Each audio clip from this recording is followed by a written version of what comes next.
What did you know that other people need to know in these times? AI doesn't fix bad hiring. If you're going to do bad hiring and you're just going to use AI to do it faster, then unfortunately AI will scale that bad hiring for the human to make the ultimate hiring decision. Now everybody's using Gen AI and everybody's resume looks perfect. Resumes are seemingly useless, especially at the top of funnel, and it allows you to act when more experienced people might hesitate. We would also say that resumes are a form of static credential, not a dynamic credential. The most dangerous framing in boardrooms right now is treating AI as if it's a tool upgrade. Hello and welcome to Inception to Infinity. I'm your host, Anupam Satysheel, the founder and CEO of Occams Advisory. Today, we're joined by a very special guest, a thought leader in the era of AI. Chris Daden is a multi-time founder and a technology executive who has deep expertise in artificial intelligence and the future of work. Chris's work focuses on how AI is transforming talent systems, education, and organizational design at scale. Chris is also a contributor to the Forbes Technology Council, an advisor to global startup initiatives, including the Hungry Lab, and he leads the SoCal Tech Forum, one of the largest nonprofit technology communities in Southern California. Chris is also the Chief Technology Officer at Criteria Corp, which is a global platform helping organizations to make more objective and predictive talent decisions throughout data driven assessments. Criteria has delivered more than 80 million assessments across 25 languages and supports over 4,000 organizations worldwide. Today, we'll explore how leaders can navigate the AI era while keeping human potential, trust, and dignity at the center of the future of work. Before we welcome Chris, I would request you to subscribe to our channel. We try to bring you quality content like we're doing today. Chris, welcome to Inception to Infinity. Thanks for having me, Anupam. My pleasure to be here. We've known each other a long time, so this will be a great discussion. I know that. Absolutely. So, Chris, I have had the honor of knowing you and admiring all the amazing things you're doing for coming on 10 years now, as you say. Let's go back to the beginning. From what I recollect, you started your first company at the age of 18 and you built centers of excellence in the US and in India. Most people at that age are trying to figure out what to do in life. What did you know that other people need to know in these times? It's funny. You reflect on kind of a culmination of experiences that shapes you as a leader that you are today. And I leased my first office when I was 17 years old. And I think that single act of signing a lease, taking on that responsibility, forced a level of seriousness about building something that most people don't encounter until much later in their life. And I think out of necessity, that compressed a lot of learning into a very fast time frame. I'm a big believer that being a multiple time founder means that you've accumulated some type of playbook. And one of the things that I've been investing heavily in is helping other organizations use that playbook to bring products to market or advise where it makes sense. There's this founder scar tissue that you know of that comes from doing this again and again. And, it's a challenge. Every company, every opportunity is different. And I think one of the formative moments early in my career was I got on a plane to meet someone who I thought could be a key partner. And that person was in India. I was about 19 years old. And, now that person, came to become my general manager and helped me hire hundreds of engineers in India over the years. And part of what made that possible was some naivety. I didn't know myself enough or talk myself out of the risk. And part of it was trusting my instincts about who I wanted to work with, building a plan, and then executing against that plan. So building teams around the world really taught me that talent and commitment have no geographic boundary, and that really cultural fluency is a leadership skill and not a nice to have. So all of those experiences really shaped the leader I am today. So, Chris, going down the memory lane, what happened between the age 0 to 17, or from whatever time you remember, that shaped you differently than what most people are shaped as? I wasn't always a great student. Those who knew me then know that. I think it was a matter of feeling challenged and engaged. I feel like I was very good at self studying.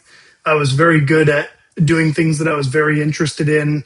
And when I was about 12 years old, there's actually a YouTube video online that I'll have to secretly keep the name of so that the world won't find it, but it is there, of me when I'm about 12 years old on YouTube teaching people how to use visualbasic.net to create a calculator in VB.net. So I was fortunate enough when I was 12 years old to go into my father's office at home and steal his Visual Studio license, which is very expensive back in the day.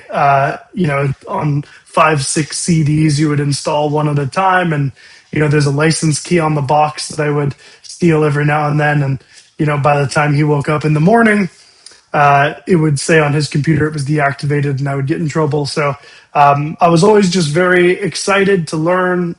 Programming just became very second nature to me. It was just something I understood. And from that moment on, I never stopped. And when I started my company at 17, it was in technology and computer science, it was programming.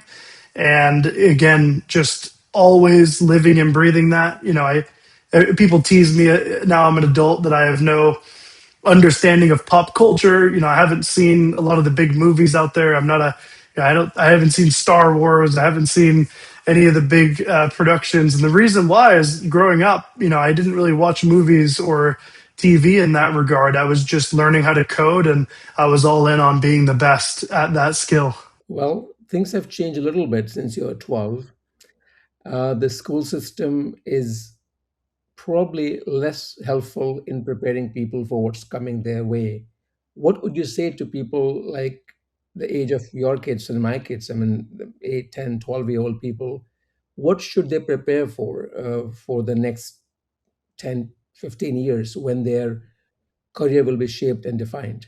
I think that institutions like education are going to change. I was in Davos earlier this year and had a chance to speak with some university leaders, like the president of the University of Tokyo. And they are, those that are on the edge, those institutions that are really thinking about this transition, are establishing new colleges that are an intersection of humanities and science, bringing, say, AI together with critical thinking, adaptability, durable skills that is needed in this era of work. So, I have two girls, they're 6 and 4. They've got a little bit of growing up to do, but I think about this very often. I think about this every day, frankly, is what advice will I give my children? And I think I'm going to stay core to the advice that worked well for me, where I focus on an outcome based framework. I focus on doing things. I focus on hands on experience. Kind of what, the vocational schools have believed for a very long time, right? Like going to a vocational school was not always the sexiest thing, but I think there's a lot to say about the future for plumbers and electricians and those who are not being immediately and directly impacted by AI, like some of the white collar roles are these days in creative thinking and writing and those kinds of areas. I would say to my kids that really find something you're passionate about doing, get really good at it, and do that thing, and use AI to, extend your ability to learn quickly, pivot quickly, be adaptable, be resilient. Those are, the key philosophies I would have for those entering the workforce or going through the education system. And again, I don't think we have all the answers, but I'm very happy to see that leading institutions around the world are thinking about things like creating new colleges that are an intersection of AI and humanities, or AI and creative thinking, in order to address that challenge. Because the education model as it sits today is, I think, at risk for sure. That's very helpful. I'll relay the message to all the kids who ask me, including mine. With regard to going back to your journey, you're a multi-time founder. You have started many companies.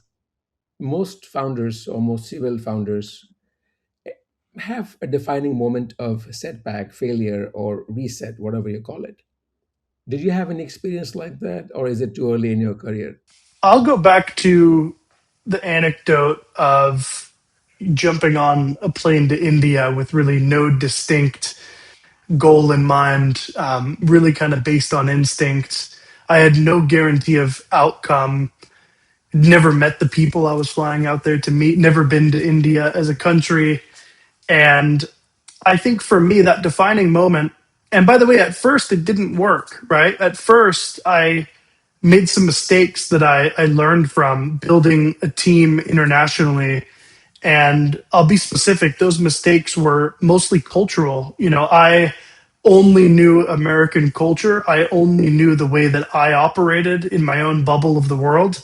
And I didn't have enough understanding of the international community to be effective. So, me being an American trying to, you know, run an organization in India, without consideration for culture, really caused me to fail. And instead of stopping, I think I identified that. I reviewed how I would do it differently. I had great support from my leadership, and we kind of rebuilt from scratch again a second time. And that time it really worked. And it changed how I think about conviction. You can only do enough research to be confident. You can even do enough research to become paralyzed, right? And at some point, you really have to trust your read on people and commit. And I think that hire, for my general manager in India, became a defining relationship for me. I then went on to hire hundreds of engineers, build some of the best products that are deployed around the world, even today, in many verticals. There was no formal process to get that done. It was just a strength of judgment and chemistry. And it really validates a core value I have, that really the quality of your network and your instincts about people is genuinely the most strategic asset you can have in leadership. And, I also learned that naivety has a really legitimate role in early stage business building. I think if I had known everything that could have gone wrong, I might not have actually made the move.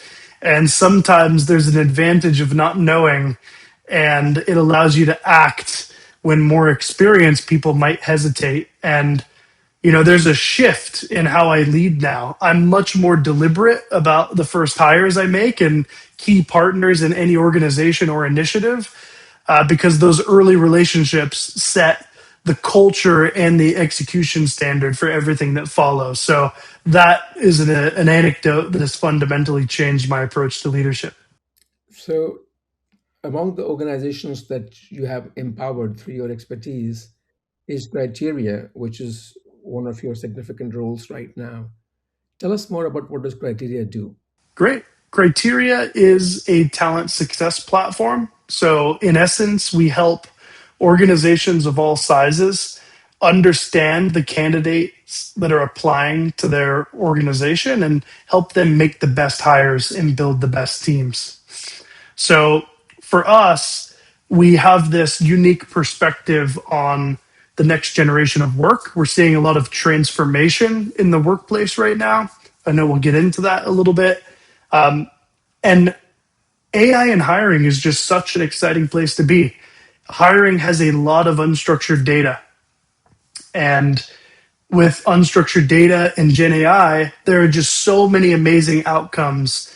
There are so many talent signals just out there in the world to help us understand who the best talent is for our organization. And, Criteria is focused on what is the combination of the most scientific signals we can collect to help organizations make that best hiring decision. So whether that's like cognitive skill through an assessment or personality through an assessment, or maybe it's how you answer a video interview and how we score the transcript against those answers for that job role. There's just so much data that we can leverage, and that's why it's probably one of the funnest places to be right now in technology. I have a question here which could be a bit contentious. And it's not about criteria, it's about AI powered hiring tools in general. Bias in workplace, bias in hiring process has been an often debated topic. Now, with AI powered tools, do you expect it to reduce the bias in the workplace, or do you think they're going to find an encoded method of doing it in a more subtle way? It's a really good question, and albeit controversial, I think I have a pretty clear cut viewpoint on it. And I think the honest answer is both are happening simultaneously. There are use cases where organizations are applying AI in an unethical and unfair way, and of course that's going to be bad for the world. Has really bad broad societal impact when companies use tools that are not vetted properly for the use in hiring. And it's happening, right? AI is the wild, wild west right now. And I don't blame those companies for wanting to be innovative and try the new things, but I do blame organizations who won't do their diligence to make sure that what they're using doesn't have harmful societal impact. Like, for example, making biased or discriminatory hiring decisions is not a place to mess around. So there's, of course, organizations doing it incorrectly. There are, of course, organizations like Criteria who take it really, really seriously and invest in the science. I will tell you that we have created more versions of hiring models than are available in production because we've killed a lot of those models before they've made it anywhere near production because they were unsafe for hiring purpose, right? They didn't pass our rigorous scientific expectations. And Would you like to talk about some of those that you did not want to come to light?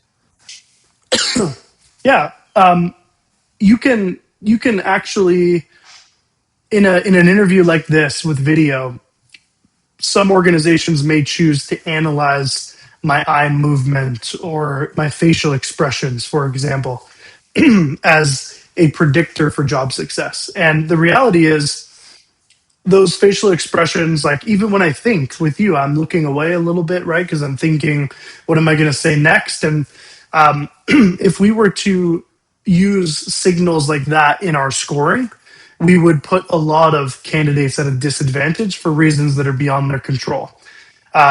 So those are examples of hiring practices that you know should not be AI should not be used to reinforce that negative signal when making hiring decisions. So the quality of which you hire depends entirely on how the tool is built, what the data is trained on, and really whether the organization that deployed that tool actually knows or even wants to know the answer when something is wrong. So there's many ways to do hiring wrong. AI doesn't fix bad hiring, unfortunately. If you're going to do bad hiring and you're just going to use AI to do it faster, then unfortunately AI will scale that bad hiring. And where I like to choose my attention and focus to be is on use cases where we can make hiring that much better and unlock signals that we weren't able to unlock before using AI at scale. And my last comment there, maybe I have two more comments. My second to last comment would be humans are inherently biased. And what intrigues me all the time is comparing what can be the consistency of AI hiring models to humans. And humans are really terrible interviewers. And if you, let's say you're asking 5 questions in an interview, if a human doesn't like the first 2 answers, they're subconsciously checked out, less interested, and the candidate doesn't have as good of a shot in the last 3 questions of that interview. So at least with AI, If you do it ethically and correctly, you have the ability to apply a level of consistency across not only that interview, but all of the other candidates in the same fair way. So there's a lot of opportunity to get the best signal that's less biased when compared to ourselves as humans.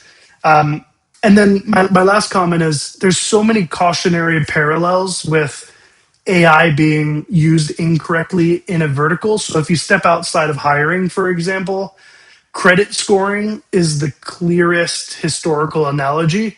Credit scoring was designed with the same kind of promise. Let's use objective, data driven, race neutral credit scoring for applications, and we can make decisions based off of that. And it turns out that when you use credit scoring, it has disparate and disadvantage to certain classes of ethnicities. And, the system isn't coding race correctly in that regard. So, home ownership history, generational wealth, zip code, access to credit lines all carry the downstream effects of decades of redlining and exclusionary policy. So, credit scoring had positive intentions, but had tremendously bad results for the population because, classifications or credit differences between ethnicities was so high, and there was a lot of disparate and disadvantaged impact between those groups of people. So, going a little deeper on that topic, because AI has much more technological capabilities, can an employer choose to hide those filters deep inside the screening system at a level that even a regulator can't find it, or is that too early to have that level of sophistication? Your best employers have sophisticated hiring experts. Enterprises have even industrial organizational psychologists that are reviewing how their practices of hiring are. There is a lot of regulation around what you can and can't use AI for in hiring. Criteria's perspective and position is that we provide data, signals, and inputs to the hiring process for the human to make the ultimate hiring decision. We're very transparent about that. We require that type of application of our system. We do not give automated talent decisions. That would be a totally different ballgame as far as regulation is concerned. We're helping you make the best decisions for hiring. And your best organizations are, through regulation, required to disclose how those talent decisions are made. And they're also required to hold evidence and context of those decisions for many years after that hiring decision is made. So the regulation is set up to provide a level of details and information that somebody can challenge. And in Criteria's context, none of our customers have ever lost any type of challenge around using Criteria in the hiring process. So this became rather intense. Moving on to something might be a little more fun. Are there any pointers that you have for job seekers? Are there criteria, no pun intended, that a job post does not say, which might help people land a job? I mean, today's environment is particularly challenged for job seekers. So, are there any, cheat codes or insights that you have which will help them? Something which is not visible by reading a job post or researching a company. Yeah, it's really interesting. Right now, we have more candidates per job role than ever before. Everybody's using AI and agentic AI to apply to jobs on their behalf, or at minimum, tailor their resume to the exact job description. So, if I have 1,000 applicants, maybe 2 years ago, 3 years ago, 100 of those applicants looked good because their resume matched the job description. The applicant tracking system had some basic heuristics to determine that match. But now everybody's using Gen AI, and everybody's resume looks perfect. So now I have 1,000 candidates, and maybe 900 of them look perfect, and it's an overwhelming amount of signal and noise for recruiters these days. So it's very, very difficult, and that's the reality. We just released Criteria just released a candidate experience report, and we do that every year, and it's a survey where we ask candidates about their experience. And one thing that really shocked us this year is that candidates are beginning to prefer opportunities to demonstrate their capabilities through assessments more than they would prefer not to. Meaning, a candidate is actually preferring to take cognitive or personality assessment tests or a video interview in a job seeking process because they feel like they're going to get a legitimate chance. Because if you're actually able to demonstrate your skills in the form of a cognitive or personality assessment, it takes about 15 to 20 minutes. And you then can actually have a solid shot based on your own rigor and aptitude and scoring in that job role. And candidates are preferring that type of experience because they're more likely to get, considered for the role fairly. So that's some advice right now is you may look, many candidates are looking for employers that are using a more scientific hiring process that is less dependent on the resume. Criteria has been running a bit of a resume is dead campaign the last few months because resumes are seemingly useless, especially at the top of funnel. We would also say that resumes are a form of static credential and not a dynamic credential. Static credentials being things like years of experience in a role, static credentials being like maybe a college degree you earned 20 years ago, and dynamic credentials being more like your ability to be adaptive, resilient, have durable skills. That it's much more transferable in the age of AI. So this is obviously a welcome change that candidates are happy and excited about taking a competency test. So, but there are factors predicting somebody's success like EQ more than their hard skills. How equipped is AI to capture subtle things like that? Emotional quotient, ability to work well with people, get along, learn. It's actually really impressive. The traditional ways to measure emotional intelligence, and we have, of course, an assessment for that, is through emotional competency and personality competencies and traits. And traditionally we've done that through multiple choice questions that correlate to some results and outcome and predictiveness to a family of jobs. But now what we're able to do is ask a asynchronous video interview question, for example, that says, tell me about a time where you've dealt with a challenging customer on the show floor, right? And now the candidate has a minute or 30 seconds or a minute to think about the answer, and then they can deliver a one-way recorded video interview. That video interview gets transcribed, and then we can conduct scoring on that video interview.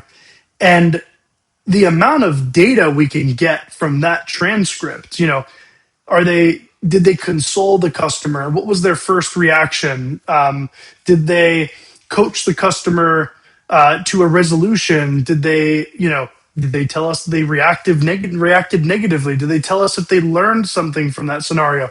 Those are all really unstructured questions and answers that you can't get from your standard multiple choice test question. So we really feel like with AI, especially as it relates to your question for EQ and emotional intelligence, AI allows us to really break down the unstructured data that is available in hiring and have one of the most productive and predictive signals we can get from that we couldn't normally get from something like a multiple choice question. It's very assuring.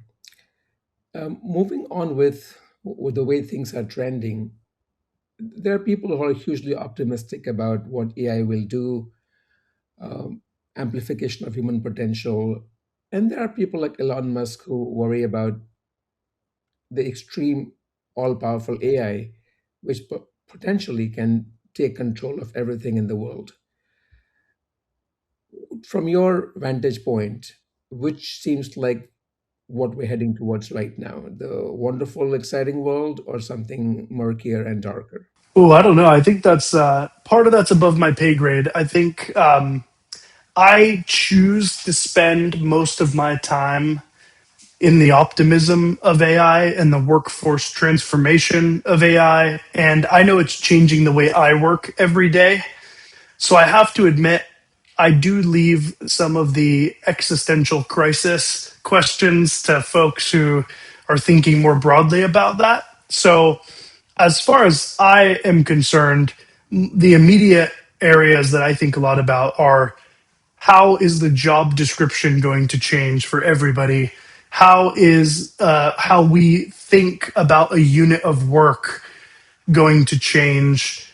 There are really interesting discussions around how compensation will change. How does the average human, do they become broader in scope and capability in an organization? What happens to the individual contributor compared to the, hiring manager?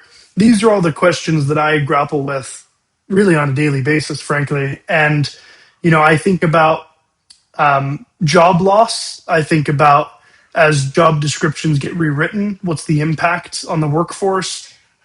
You know, in Davos, the World Economic Forum was first to say, and leaders like Jensen Huang from NVIDIA are quick to say that, by milestones like 2030, a majority of the skills we're using in our workforce today will be a lot less relevant. And they're actually predicting a demand surge in, human labor supply.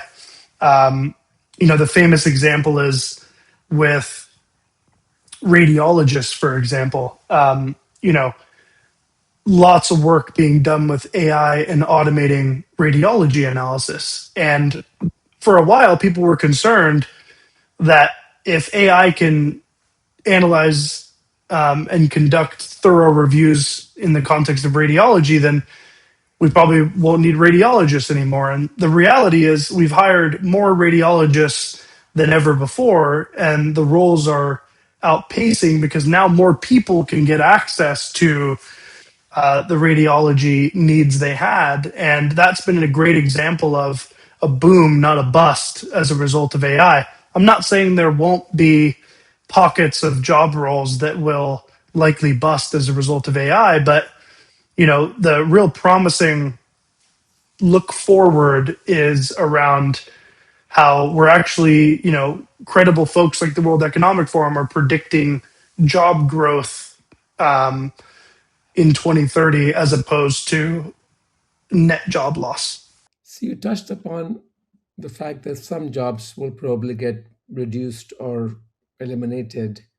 What is your heart prediction about some of the titles that probably will just go away? So, in my specific domain, one thing I think a lot about is how to date product managers in like a SaaS company are they're just the product people, right? They like analyze the market, they come up with the concepts, they get customer feedback, they write product requirements documents, and then the handoff to engineering happens, and the product team, of course, stays in the loop, checks in on development progress.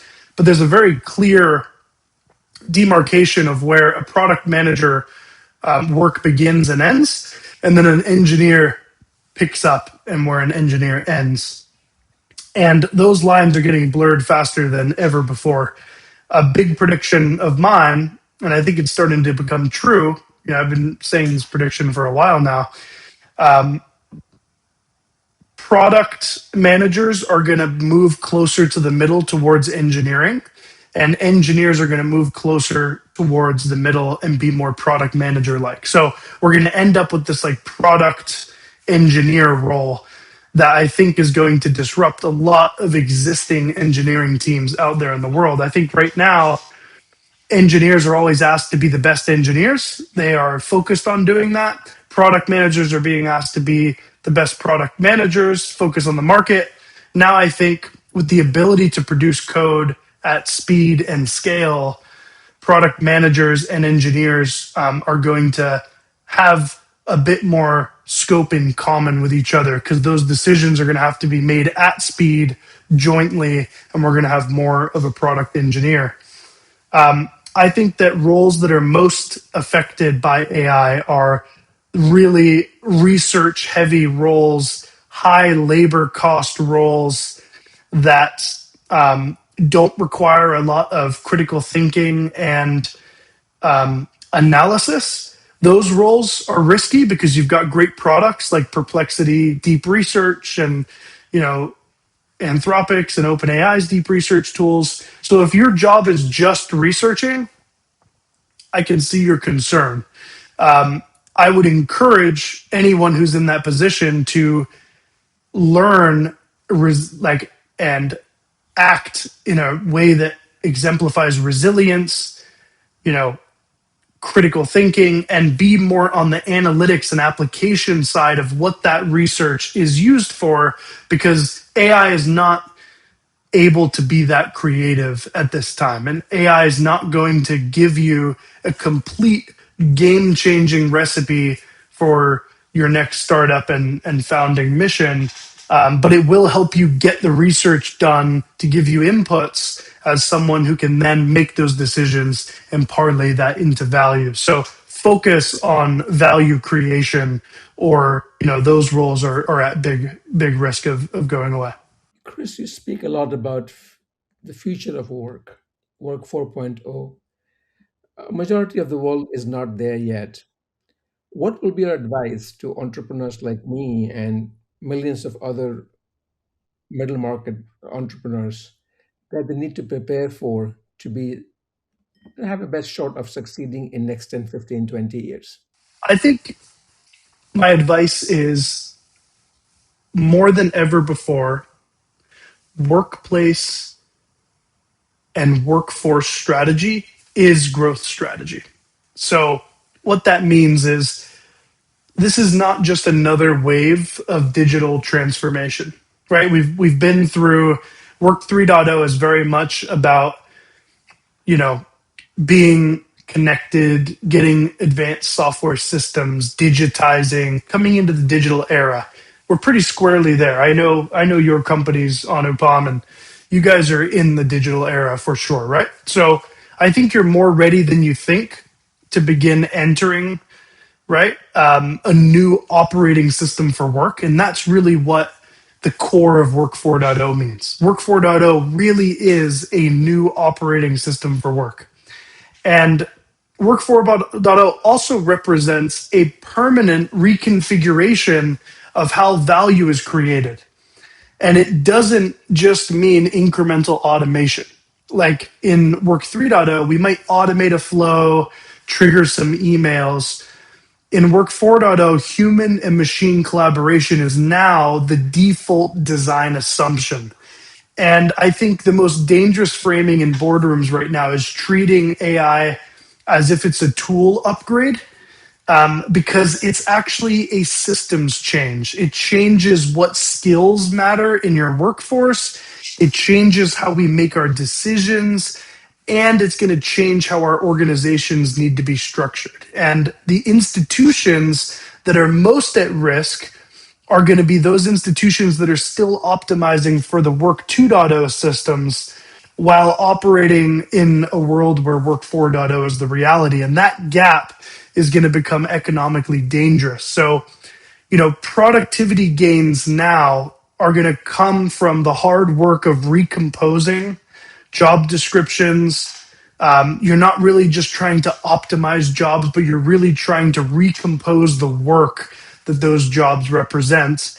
And I think my advice is to acknowledge and understand that that is a fundamentally different design challenge than anything me and most leaders have ever faced before. So, building on that, Chris, you say that the future of work will not depend on how powerful AI becomes, but how thoughtful leaders are in designing systems around people, something which you have said very consistently. what are one or two non-negotiables that you would impose on organizations who are building AI-powered tools? That this is something that they should never negotiate upon, never compromise upon. One of them is just a cornerstone of ethical and responsible AI. I think, again, it's the Wild West when it comes to AI and tooling, and you can buy an AI to do anything right now. And a lot of the times it doesn't do the thing that it's marketed to do, right? It's all experimental, it's early stage. Um, the amount of capital investment in AI is just immense. And you just have to be careful what you're buying, right? The caveat emptor, buyer beware, pay attention to the fine print, make sure you understand how the solution works, and be very intentional with how you apply it. That's a number one non-negotiable. You can't really buy or apply AI without taking that into consideration. If you do, you're playing with fire and the consequences are vast, especially if you're applying AI in high risk use cases like hiring. That being said, I do think there's a grouping of decisions or tasks that are really really low risk, and for those who are looking to be a little bit more experimental with organizations that are a bit more on the bleeding edge, carve out those tasks, put a sandbox together, and make sure that you're being able to experiment as you prefer, but off into the edge a bit where the downside is more you know uh, commensurable with the risk that you're taking. Now, lastly, I think my second big point there is when you accept that AI does not replace human value, but instead allows you to reallocate where human value matters most, that's really where human centered leadership starts coming through and shining through. And, that is a distinction that is very important. And then you can begin designing for that scenario. So, AI not replacing human value, but reallocating where human value matters most in your processes. AI absorbs routine cognition in that state, and human contribution will then shift towards judgment, creativity, ethics, influence. And leaders who don't redesign the work to reflect that shift will end up hollowing out the wrong roles, right?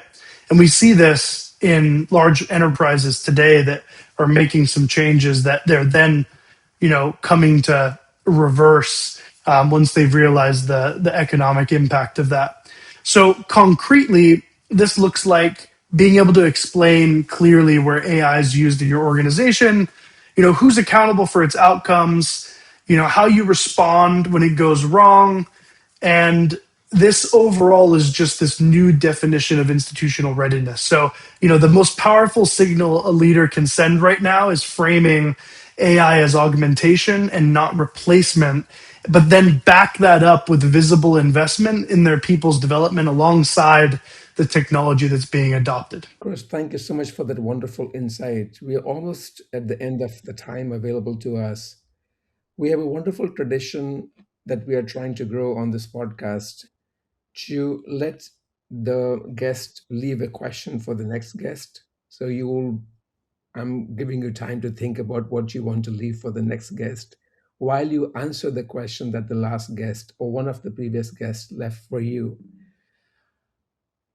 You are very young, Chris, but the question was there, so we have to ask it that with all those contributions you're making, all the empowerment that you're doing, the era defining technological contributions and thought leadership, 100, 200, 300 years later, whenever the history looks back at you, what will be your legacy to this world? I hope that it's a really good question, and I love the tradition, by the way. I want to be part of a generation of technology leaders who demonstrate that you can build at scale, without losing the human in the center. And that productivity and dignity aren't in conflict if you design for both intentionally. And broader than that, I hope to contribute to a shift in how leaders think about their workforce decisions. I want to I want to shift from just efficiency metrics around AI, for example, toward human capacity being unlocked. And I think that's a measurement frame that really matters in this work 4.0 economy. And the future of work is not something that happens to us. It's something we shape through the positions we take and the systems we choose to modernize it. I want to be someone who made that clearer and more actionable for the leaders I've worked with and alongside. And honestly, I want people who worked with me or who were in my organizations to feel like they left more capable and more confident than when they arrived. And that's really the most durable legacy any leader can have. Indeed. And what should we ask the next guest? I would like to ask if the next generation entering the workforce today will likely hold jobs that don't exist yet, what's one thing we're still teaching them that we should just stop teaching them? That's a brilliant question. And I wish luck to the next person. This seems like a very thought provoking question. Chris, it's always a pleasure to speak with you. I learned so much today. We would thank you for your time today and wish you all the very best for the upcoming endeavors. Thank you very much. Appreciate you having me.